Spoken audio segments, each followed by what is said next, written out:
topping ko, yang chong kan siyang sai.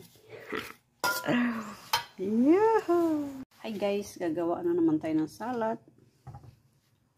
Apple at saka onion. Slice lang yung apple guys, na maninipis na yung pahaba na yan, ganyan.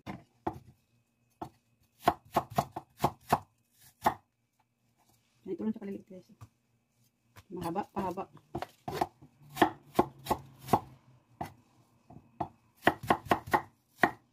Ganyan nakaba.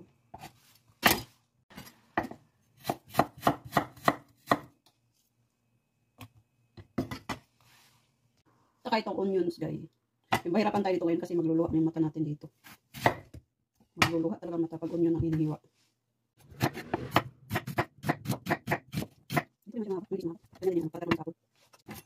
Lumuluha ang mata ko. Maanghang kasi talaga itong ano. Aray. Maanghang ang mata ko guys. Ito na siya guys. Nahiwa na po natin. Ihalo lang yan. Lagyan ng tubig muna. Lagyan ng asin. Ibabad muna siya ng 15 minutes. Ilagay sa rep. Tapos habang nakababad na siya doon sa rep, nilagay muna natin sa rep. Kasi para malamig. Maglinis naman tayo nito. Parsley. Kasi haluan natin ng parsley mamaya. Bunasan natin tayo. I-slice din natin to. Maghihiwa na naman tayo ng parsley guys. Huwag lang masyadong malalaki. Huwag din masyadong maliliit. Sakto lang.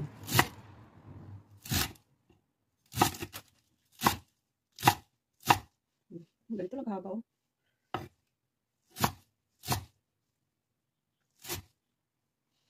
At natapos na natin hiwain. Ito itapon na natin yung tubig kasi nakababad siya ng 15 minutes na may asin tubig. Itapon na natin siya. Tapos hugasan natin ng isa. Ito guys, ang ganda, 'di ba? Naitapon na natin yung tubig, 'di ba? Binabad natin siya. Ganda, ang ganda niya, hindi siya nangitim. So, yan siya. I-mix natin yan. Kailangan yung onion hiwa-hiwalay. So galing na siya nakababad sa rep ng 15 minutes. I-mix natin yan siya. Ako lang yan saka onion, no? Yan, makamix na sila. Lagyan natin ng kaunting asin ulit. Kaunting asin, kaunting asukal. Saka natin ihalo yung parsley. Oh. Yan, i-mix natin yan. Lagyan ng kaunting fruit vinegar. Kaunti lang.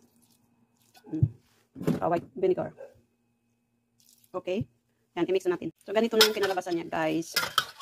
Ito na mas masarap talaga pag kinakamay mo yung pag-mix. Tapos malalasahan mo yung kamay mo, yung lasa. Ay, sarap.